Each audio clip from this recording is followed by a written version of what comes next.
Kathie Miley. How are you this morning? I'm doing great. Thank you for having me today.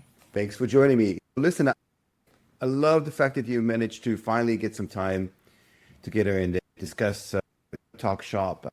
Maybe we start with an easy question. Walk me through memory lane. How did you get started in this space? I got started in the space. Actually worked at the very first cybersecurity services company that ever came out. It was a company called Global Integrity. It was a spinoff of SAIC. It was actually not even called cybersecurity back then. It was information security. But boy, when I got in there and saw the hackers doing their thing and got involved with some of the engagement processes, I was hooked. I couldn't leave it. Did you had a formal education or background specifically that made you be attracted to that company? Oh, no, I didn't at all. As a matter of fact, it was probably farthest from where I wanted to be when I was growing up and learning. I wanted to be an artist. Fortunately, my kids are artists now, but I always had a great fascination and interest in like crime and forensic shows, like think LA or Law and Order and things like that. So when I got into the cyber world and found out the kind of intrigue and interest and kind of the fact that we were really fighting true criminals and terrorists and nation states, I thought that was just so cool. I was addicted. It's funny because a lot of people do watch these shows, but they don't make the leap and Yeah. actually start working. There's quite a few of these crime and these forensic shows out Yeah. there. In the early days, you mentioned that it wasn't even called cyber. Can you walk me through maybe a couple of things you worked on that finally made you everything click and say, okay, this is something I like to do? Yeah, so I guess it was the idea of the destruction that these bad guys could do to our way of life. So when I was started at Global Integrity, it was called Predictive Systems back then. I was able to sit down and understand what the critical infrastructure was and how truly fragile it was to, but also dependent on how my kids were going to grow up, how they were going to live in their future. And I realized that if more people who had interest in crime and forensics and intrigue and nation state threats don't get involved, then we're at jeopardy of having a successful future. So I really wanted to do something for society. And then 9/11 happened and there was no backing out of it. I was in completely dedicated to making sure that our nation and the world had a safer place to live.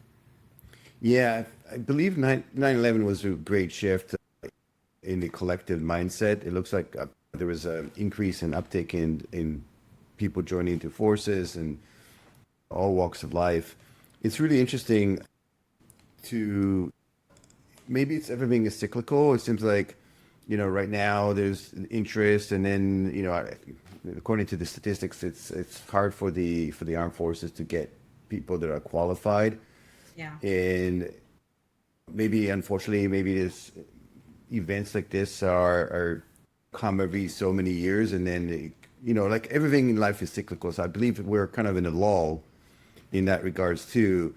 And this has been a great career for you. So what would you recommend for people that are watching this and are younger and looking into getting into this space? And because I see a lot of advertisement, if you look at the social media, there's a lot of people that are advertising, okay, here, this is a great career for you. And a lot of people are lost in terms of how to get in. And also they don't know what they don't know because you have a very specific role and niche, so to speak, within the overall cybersecurity. So what would be your recommendations for people that want to get in? So I would say dive right in. One of the things that has really plagued the industry, and it's been a long-running problem, and I don't know how we fix this. I can continue to talk about it, but we collectively have to do this as an industry, is to really change the way that we write job descriptions so that we quit terrifying people out of the industry. And what I mean by that is we write job descriptions for cybersecurity folks that You have to have been in the field for 5 to 10 to 20 years. You have to have all of this deep technical knowledge. You have to have had hands-on experience, responding to threats or recovering from ransomware. And that may be true for more senior positions, but when every job description is written in an intimidating fashion, it's going to prevent people from reaching out and trying to get in and trying to figure out a place to start. It's just going to end up, people are going, nope, not me. It doesn't fit me. I'm obviously not fit for this industry. But we have to realize and share with people that everything in cybersecurity is not deeply, deeply technical. There are really valuable roles that people can take that require a knowledge of how the government works, how regulations work. And that doesn't require you to be a deep technologist. It requires you to be somebody who understands the law and understands policies and standards, but definitely you don't have to be 20 years in IT to move into cybersecurity. I think that's like the biggest thing I would tell people. Also, there is a company that I used to work for, a very great company called Cybrary, who is an online education. Its premise was set to be free online IT and security training for everybody, anywhere, anytime. And that's a place where people can go just to get the fundamentals down so that they can understand if, do I really want to get into cyber? Do I want to go the technical path? Do I want to go the governance, risk, and compliance path? And they can get all that training online at their disposal for pennies and help them make the decision on what they want to do in their future. But I would say, please don't pay attention to all the job descriptions that are terrifying people to death. Let's just go in, check it out, see if you can get into a training course that'll help you understand it. And most of the time, people at those training companies will help you find a job. Yeah, and I want to double click the fact that the cross domain for cyber and something else, like cyber and retail, cyber and government, cyber and Yeah. manufacturer, that is very valuable. So you can come from a different industry altogether, but you have that knowledge and you can apply that to specifically to the cyber domain Absolutely. because it does require that particular cross section to really be good at it. And I definitely agree that the job description are being mostly cut and paste or copy and paste from somewhere else. I've seen cases where they're asking for technologies that are, you get the 5 year experience where the Yeah, technology's only been out for 3. What's your exactly. take? What's your take on the AI use in, you know, I actually think AI, so I think AI is a terrible thing for people trying to get a job. And what I mean by that is these AI recruiting systems that ingest millions of resumes and are tagging on a couple of keywords to find candidates that'll actually make it to the recruiter and get vetted for an interview. I think it's a terrible thing that AI has taken over that role in life. And people are people. They need to talk to people. They need to understand what people are capable of doing.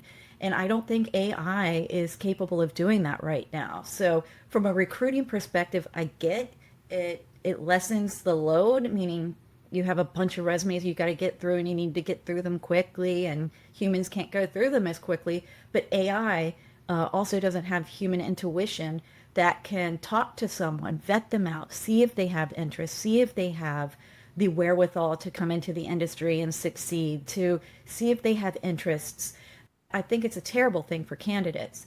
But from a offensive perspective and a defensive perspective, that's somewhere that AI is really starting to take off and help people. And again, I think AI is going to help people not have to be so technical to come in and perform their jobs because AI tools will lessen that load on them. But again, it has problems and it has benefits. I think the future is machine to machine, Yeah. meaning we're already doing this, right? We're Yeah. creating resumes using AI to be read by AI. We are defending using AI on attacks designed by the AI. So I think eventually it will be completely out of the loop, right? Yeah. I really hope not, because human beings need to be involved. If you think of the future where AI is running everything or even taking over and managing a business unit like a CISO does today, is AI going to go in and sit and talk to the board and tell the board about the existential threats that they're facing or give opinions based on experience? They can't do that. AI can't replace human beings, and we shouldn't allow it to replace human beings. It can't become the responsible party. It just cannot. I don't know. I was pitched a SaaS solution that is a CISO, AI CISO, where Yeah. it ingests all the different telemetry from the existing tools, and you then make this, that makes decisions, and maybe there's a reporting function where it creates an AI video explaining to the board.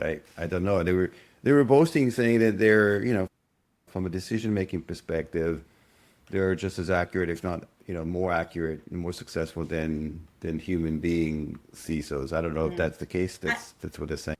I would question that big time. I don't know where they would come up with the evidence to prove that claim.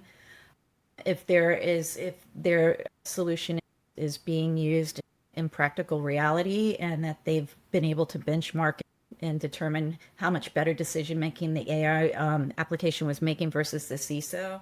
But there's one thing of being a automate, and I think AI is great for automating. But there's another thing that AI doesn't have, and that's that human experience, that human interaction with other humans. If we allow AI to take over human jobs, human decision making, human feelings, human empathy, human experience, where will there be humans?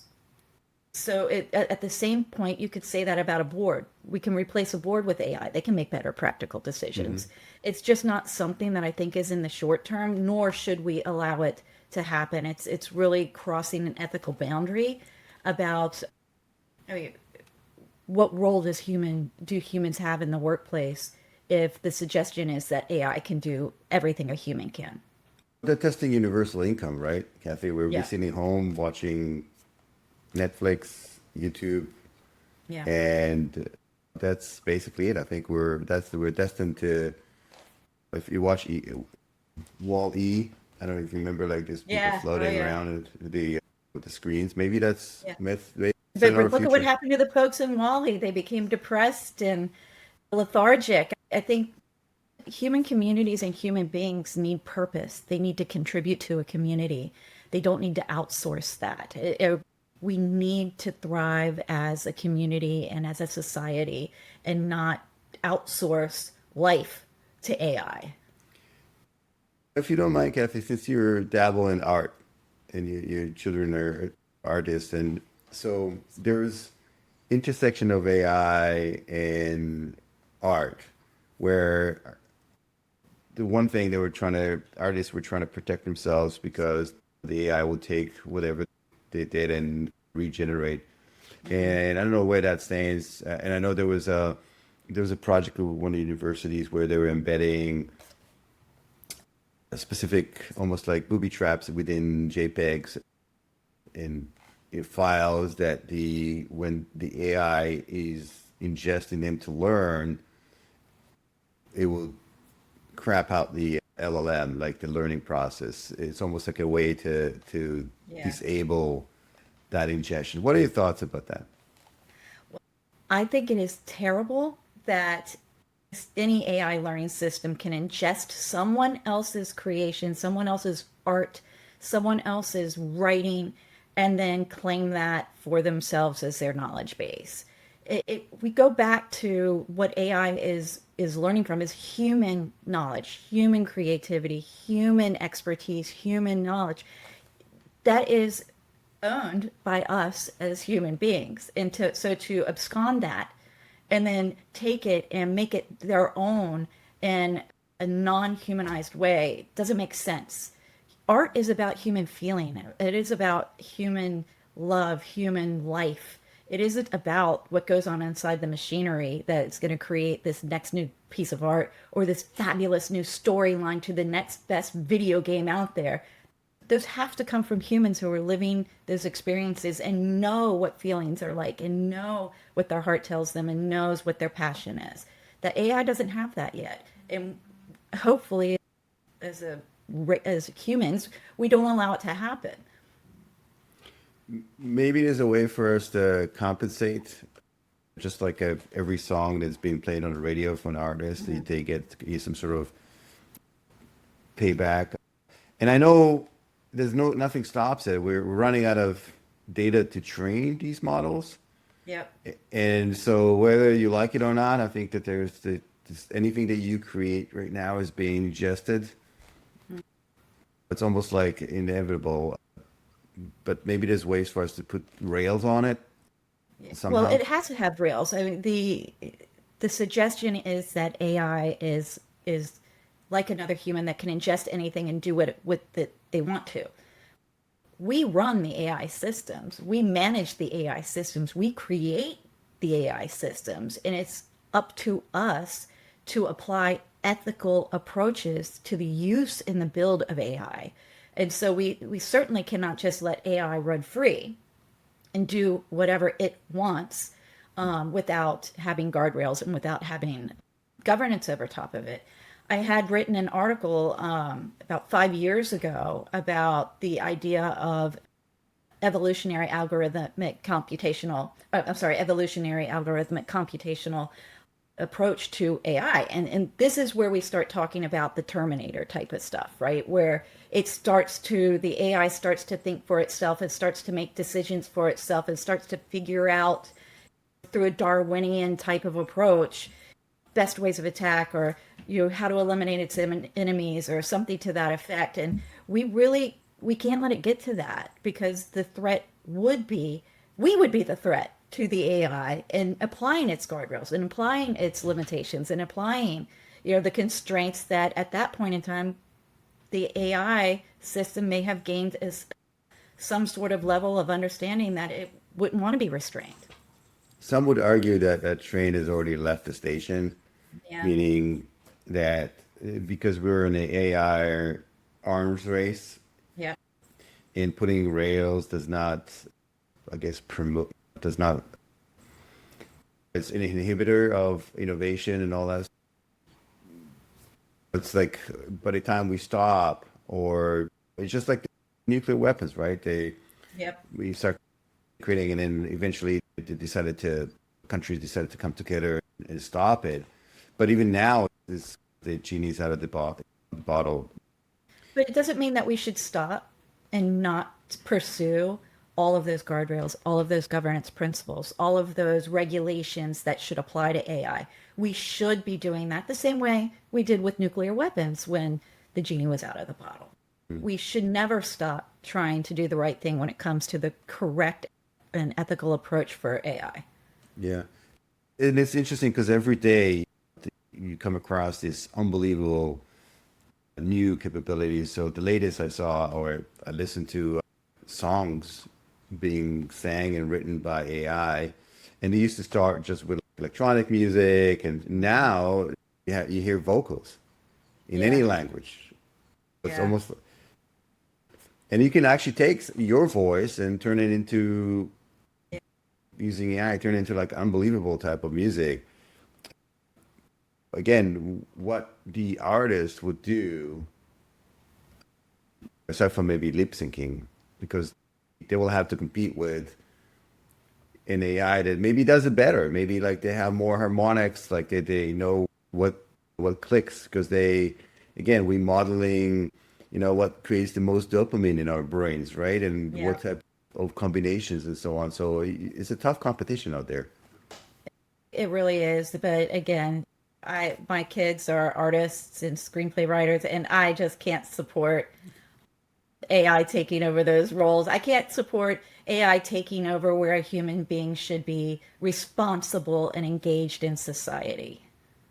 Yeah. I So get, when do I we? get, I get. I'm not going to win the fight of like outsourcing customer service roles to AI. I get that, right? And I get that chatbots are manned by AI now, not human beings behind the scenes. I get that, but again, there is a line that gets crossed when you eliminate the purpose of a human being in running and being active and contributing to society and to its community. Unless Skynet is something that we is about to become Exactly. real. More reason we need those guardrails and those regulations over AI. Yeah, speaking of which, so you're involved in defining some of these in the Cloud Security Alliance. How did you get into that role? And specifically, and maybe talk to me some interesting things you're working on right now and things you've done in the past. Okay. So I got involved with the Cloud Security Alliance because I was running a cloud security consulting team at WWT. And this was something had been involved with for many, many years in the security industry, but felt that as a basis of foundation for the cloud security consulting team I was running, we need to really be part of the largest, most globally recognized association that was creating the controls, the frameworks, and the principles around how we should secure our cloud environments. So one of the things that I saw as a biggest challenge, but that has been helping organizations apply legacy governance models to emerging technology that doesn't behave like a legacy system. So bridging that gap, requires GRC professionals and technologists to come into the same conversation. And again, that's why it was so important for me to train my consultants on the control frameworks and on the governance and the regulations. And so, because as technologists, how do you know what to secure and how to secure it if you don't understand the guidelines and the rules that you're securing against?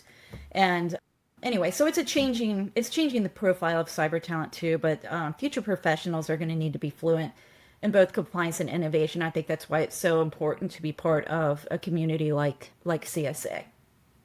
And you mentioned these legacy frameworks. It's tough because the innovation is not stopping. It's faster from a the needs are faster and they're being met by new technologies faster than the regulatory bodies and controls are being put in place. And coming back to the AI, you can see that now, like how slow we are to put together some sort of framework of what does good look like from a ethical deployment perspective and so on. And it's this kind of a dichotomy between the need of businesses to deploy these emerging tech versus the compliance side of the house is ever going on. This is not something that's stopping. What is from your perspective, what is the kind of the best practices for these organizations to bridge that gap, to figure out what maybe still deploy in with fashion that makes sense, is secure, and not wait necessarily for the regulation to catch up. Yeah. So I look at when I see innovation, I think of small startups that I've worked with before, and I look at enterprises as trying to make sure that they optimize the technology investments that they've made in the past, and also not invest in the most cutting edge, bleeding edge technologies that might disrupt or cause problems to their environments. But startups move super fast because they have to. And what I took from that environment is the importance of clarity, decision making speed, and cross functional alignment. Larger enterprises can benefit from that mindset. From think of it as a less emphasis on perfection and more emphasis on impact. But at the end of the day, my philosophy is, when it comes to innovation and moving forward quickly, resilience is really the key. And it's about being able to adapt and not just document, not just be compliant, and not just be the most innovative kid on the block. And when you say resilience, how do you define that for organizations? So hopefully everybody knows of the NIST definition of cyber resilience, and that is the ability to anticipate, withstand, recover, and adapt from a cyber event. And that could be something to the effect of, think ransomware. It could be also just a breach where somebody's coming in and stealing data. And I don't mean to say just, they're very, very devastating no matter what. But I'll give you an example that I often think about in regards to a healthcare client that I had who hadn't mapped out the systems that supported their critical services. And what I mean by that is their IT systems and processes that supported the critical services that they delivered to their customers. And so when they had an outage, think of this, it wasn't the EHR system that caused the most disruption for this hospital. It was the scheduling system that nobody had flagged. So that's a reminder to businesses that that resilience means defining your minimum viable business and mapping dependencies. So it's essential not just to recover, but to prioritize where you invest in resilience. So think about, do you know today what you need to do to bring your services back online for your customers in the event of a cyber attack? Most customers don't. And that's something we really need to sit down and start thinking about. Yeah, and the unfortunate truth is that they find out when something happens. Too late. Yeah. It's too late. And it's not, as you mentioned, it's not necessarily the usual suspects. It could Yeah. be a third party that's not necessarily contains any PII or is Right. necessarily not even a high value transaction. It It might maybe even not be be. a fourth party. It could be a third party that your third party uses. And that's why you'll see in the future a more emphasis on understanding all of the connective tissue that is responsible for running your services to your clients. And so how do you, so let's say I'm an executive or I run a business and maybe it's not a large business, maybe it's an SMB and I have 20 partners. How would I start with mapping that out and find out? And first of all, it's rough, right? Because you're putting out fires on a day-to-day basis, Yeah. running the business, and then it's almost like you got to stop for a second and say, okay, hold on, let me think about what can happen. And that exercise requires, put everything on pause. And what you would you say like is the best approach? Is there any mind maps or things that you or Yeah. some sort of framework that I can kind of start with? And so I think this is exactly why more modern, more mature organizations are starting to build positions that are focused on resilience. So think of directors of resilience or enterprise resilience positions that look across all domains that affect and manage a business to make sure that somebody knows those interoperative pieces while they're still being operated by those people who are still managing the system, still responding to the incident, still doing their day-to-day jobs. So the way that I approach resilience is this way. So I think it's very important for the very first thing that you've got to do is define your minimum viable business. That is the most important thing that you need to understand. Is What it are, yeah, yeah. MVB like with a Bob? MVB, yes. MVB. Minimum viable business. For a financial institution, you might hear an MVB called a minimum viable bank. But for all intents and purposes, it's the service you deliver to the outside world, to your clients, whomever they may be. And so that is the most important step. Define it so you know it. And that includes doing a dependency assessment. Understand everything those systems and those people depend on to execute and deliver those services to your clients. Then I think the next most important thing is really understanding quantitative risks. And what I mean by that is how much does the risk that you have open to you, right, with your deficiencies that you might have in your model today, in dollars, what does that mean? So if you are a travel company and your travel services goes down for a couple of days, how much money would the business lose? Would it be able to even survive an outage that might be a couple of days? You got to know that because that helps you understand what type of investments the business should make or could make in order to protect that MVP, to keep it running, to keep it operable, and to keep it available. So quantification isn't about replacing human judgment. It's about enhancing it.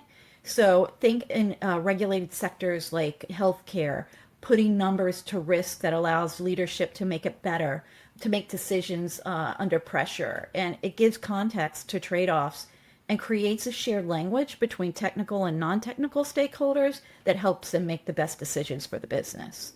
Then and only then would I start building a technology solution to address the deficiencies that you might have in your systems? Because why build something if you don't know what you're protecting? And why build something if you don't know what needs to be protected and what your defined RTOs and RPOs to have those systems back up and running?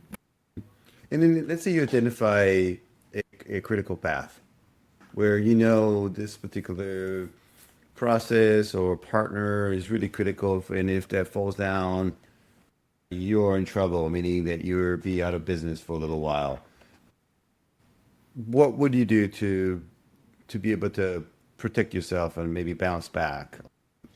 So this is where the business, think of your third party management team inside your company and your technical team and your business teams need to come together and work together.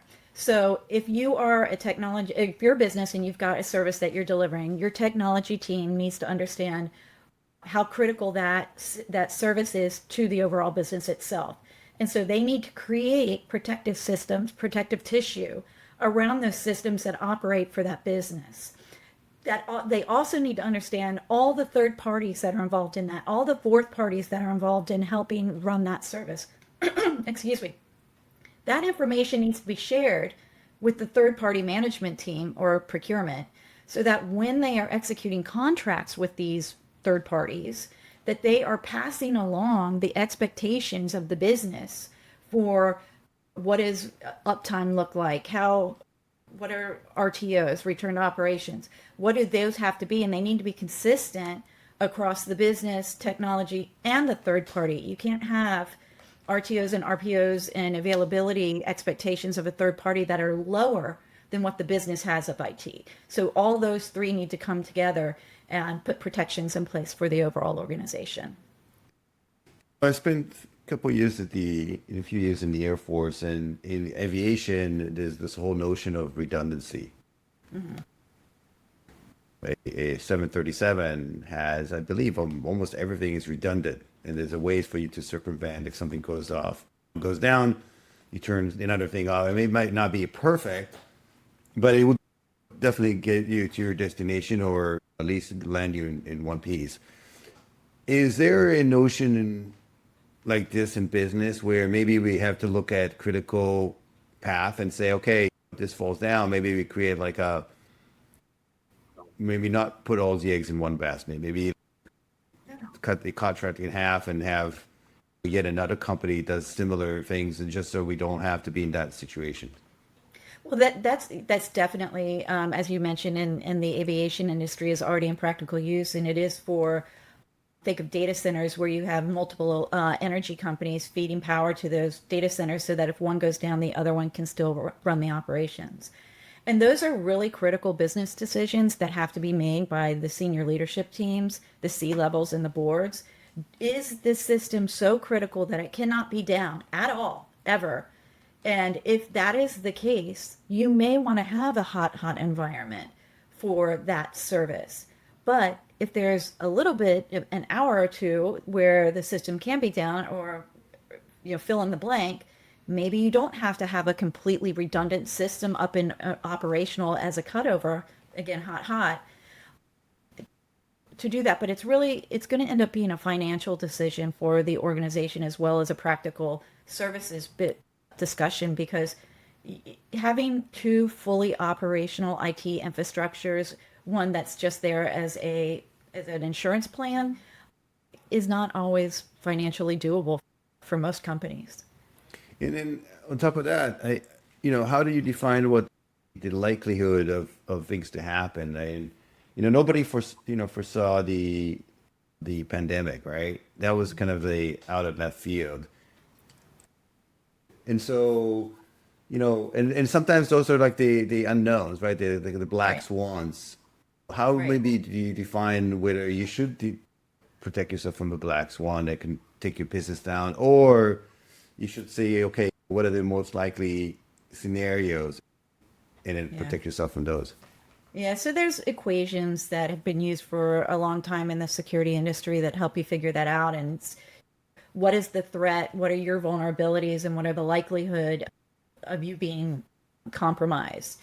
And you really do have to go through that exercise. So you have to understand what the threat is that you're facing. You have to understand what deficiencies do I have in my environment that threat could take advantage of to infiltrate my systems.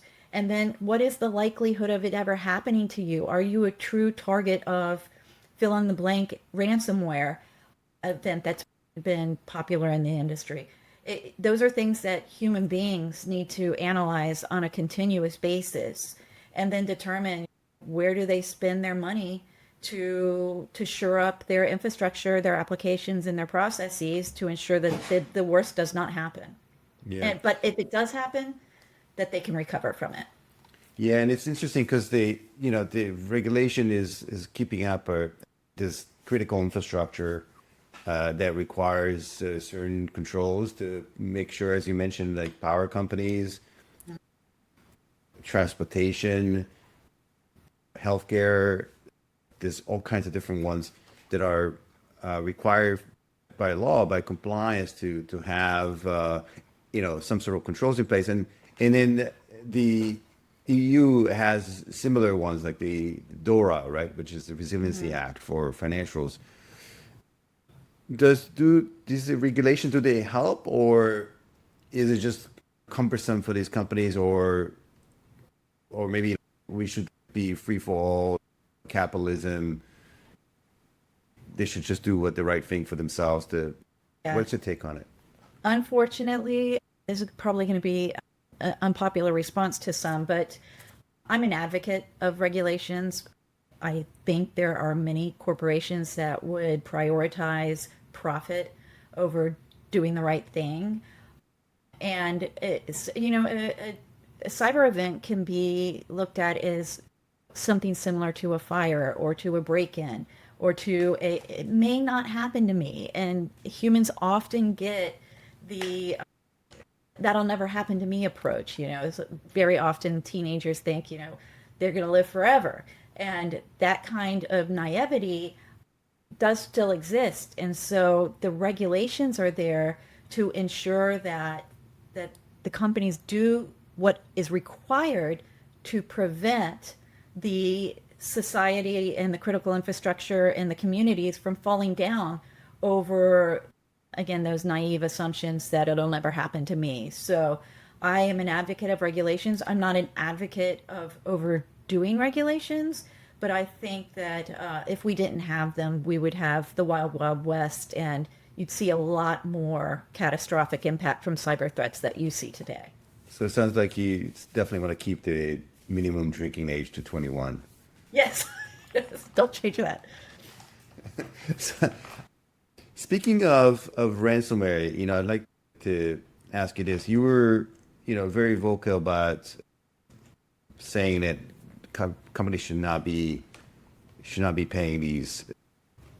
What's your take on it? I mean, it sounds like it was in the news a lot for the past couple of years, and then Yeah. I don't know if it really kind of died down a little bit, or just we're not hearing so much about it. Maybe companies are paying behind the scenes, and yet we just don't know. They don't advertise, but there are definitely ransomware negotiator where they have Bitcoin reserves, Yeah. cryptocurrency for that particular reason. Love to hear your thoughts. Yeah. Again, maybe a partially unpopular opinion of mine. I do I not think think maybe we can rename the show on the unpopular show. the unpopular opinions of Kathie Miley. I I do not think that ransomware should be paid, but I want to, and that's really philosophically, right? Because I really support cutting money off from the bad guys, from them taking the ransomware they've received to go and attack somebody else and get more money. That's just one of the few ways to stop the cycle. But practically, for under-resourced cities, hospitals, for example, not paying ransomware could mean lives are lost or critical services are disrupted, and that's just unacceptable. So I don't think we really have a one-size-fits-all policy on paying ransomware versus not paying ransomware. What we really need is a better support structure for those organizations so that payment isn't their only viable option. So it's on the Yeah, and fence it's a and little it's bit. interesting because this whole thing was created a whole slew of vendors out there that promise to never be ransomware again, Yeah. and various types of solutions out there, from locking your viable your crown jewels Yeah. to super fast backups, all kinds of different controls, and we still it's still a problem, meaning that companies still face these. And I can't tell you, like, being responsible for the company infrastructure and all of a sudden not be able to access your data, it's got to Mhm. be absolutely devastating. Yeah. And maybe I'll get a chance. And the problem is these victims don't like to talk about it. It's almost like Right. victims Right. of One of sexual the abuse. things They just people don't want it don't, to be yeah, asked, one of the things that the companies aren't taking into consideration, and this is the promise of vendors claiming that you'll never be a victim of ransomware again or you'll never have to pay it again, is what if the systems that, like your Active Directory, that allow you access to those backups are ransomware and taken offline? How are you going to get to your immutable backups and how are you going to restore them if you can't even get to the systems?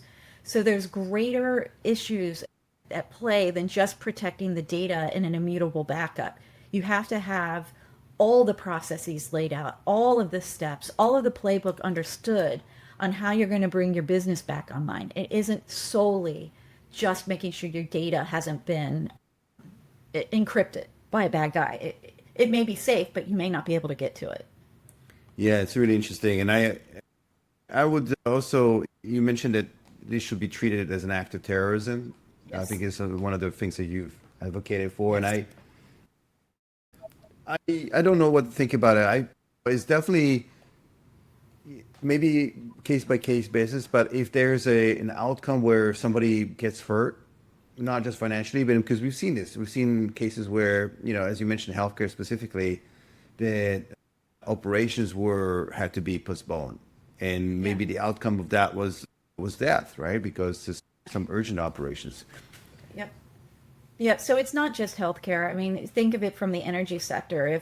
If an energy sector organization were to be a ransomware and they weren't able to deliver their key services to communities, that would have such a trickle effect on everything that it would be devastating. It would be equivalent to, cutting off energy to everybody's homes, for example. For example. But I think it's time that ransomware be treated like terrorism or armed robbery. I think the financial and emotional toll of ransomware is staggering, and the light sentences that we've been seeing don't match the damage done. And so, if someone held up a hospital with a weapon, we call it terrorism. But so, why do we treat cyber differently? Because we can't see it. It's just silly. We really, really need to see tougher penalties, tougher law, tougher actions against these ransomware gangs, and make it a federal offense. Yeah, and I think there's some definitely we've seen some cases where we are pursuing with adversaries that are overseas, meaning that they're trying to get other governments to, because it takes a village. You can't just do it Yep. yourself. You have to have the support of other governments when you have outside of jurisdiction. But I think that's also becoming universal. There's alliances regarding, who can be extradited where. Right. And then also companies realize that, organizations realize that, multinational organizations, they're not safe anywhere. It's just not, No. the fact that No. your headquarters in Ireland does not necessarily mean that you are, safe to run and operate. Exactly. So if you look at the overall industry, we talked about how great it is, and we talked about some of the AI components that are making disruption in this particular space as well. Where do you see the next threat coming from, aside from the Skynet? It's funny because all of that, it still boils down to recently, and I would like to mention specifically, I think it was Clorox that was Yeah. suing Cognizant, basically because somebody called, and the adversaries called the help desk and ask for the username and password, and they just got that. And so Yeah. it was, and it's mind-boggling, right? You have all this security controls, defensive depth, zero trust, like all of that, and then all you have to do is just call the help desk and ask for the username and password. Yeah. So you asked me what I think the next big threat is going to be. I Yeah, think that these ransomware criminal gangs and nation state terrorists are going to be using the threat of physical harm to someone to get their end game accomplished. And what I mean by that is not just holding the data hostage, not just holding the infrastructures hostage, but potentially threatening the safety of executives' families and you as a person being threatened, your safety. I think that is an evolution that we're going to see in ransomware and these terrorist organizations, and more reason why these people who are perpetrating these illegal acts should be treated as terrorists. But I think you'll see this start to turn into a physical concern, not just a logical concern. yeah, I feel that's why the the censorship of online availability of data, personal data, Yeah. is important. I always tell people do not post confidential information online that you don't necessarily. And it's connecting the dots that really matters. Yeah. It's really interesting. Like people post things on Instagram, and in the background Yeah. has organizational chart or It also has your location, so it'd be super easy for me to figure out where you're at, right? You're posting pictures of yourself from, or your family's posting pictures at the Key West, and I'm attacking your company, and I tell you I know where your kids are in the Key West. It's easy for AI to be able to do that on their own, but I think that's the probably what you'll see as the next serious escalation in this yeah, war. adding that to deep fakes and the fact that you can Yeah, replicate somebody's voice just by using a certain few minutes yeah, of the and their audio. likeness. Exactly. Yeah, so it seems like the issue is I think that human beings are still analog, and we're Yeah, not catching up to a lot of these. And there's from a social engineering, we still have very subtle attributes that can be exploited. We want to be helpful, right? So, whoever was giving out the username and passport just wanted to be helpful. Yes, maybe yeah, they didn't do the due diligence, but they wanted to be helpful. yeah, We are curious, right?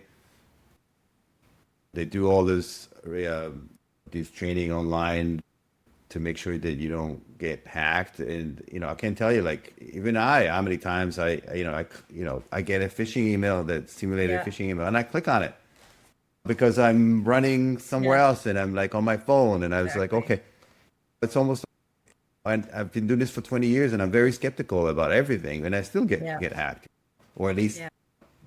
so I don't know. Yeah, we say it's not a matter of if, it's a matter of when. We just need to do our best to be able to recover in a super safe way and make sure that we're able to continue on.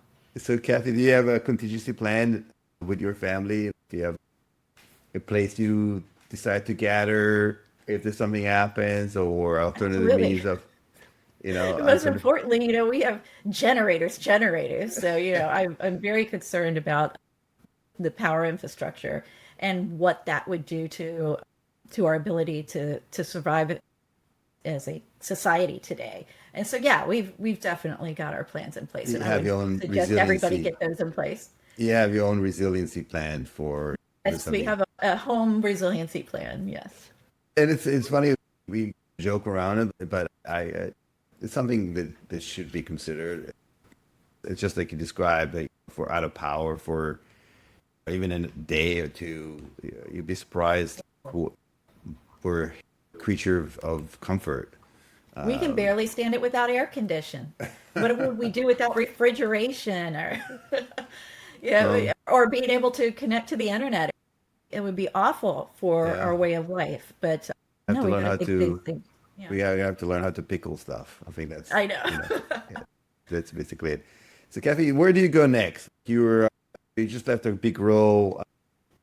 What's your aspirations? Where do you want to go next? I'd love to hear about that. And what's your plans for the future? Yeah, thank you for asking that. So, I stepping away from the role that I just had, it really gave me time to reflect. I needed this summer to care for my father, who needs my attention now. And I cyber leadership roles are super intense, and the burnout is real, even if you're super passionate like yourself. And I've learned that I need to prioritize what energizes me and look for teams that share that mindset. And I'm really focused on the resilience aspect right now. And so for aspiring leaders, I would say my advice is to know this, know your worth, know your voice, and don't buy into the myth that a 24/7 hustle equals value. You can provide lots of value without working 24/7. And I don't think anybody should, because humans will burn out, AI won't. And we need to live and be happy. And so I'm focusing on balancing my family obligations as well as pursuing what I'm super passionate about in cyber, which is resilience. Yes, sounds like a tremendous plan, and it's this is something we always kind of put that in the kind of the back pocket as we our mental health is something Yes. that's it's the kind of the base, the foundation for everything. You have physical health, Right. mental health, and so on, and family, Exactly. and the network is critical to a healthy and prosperous lifestyle. So let me ask you the last question is, and it's been wonderful.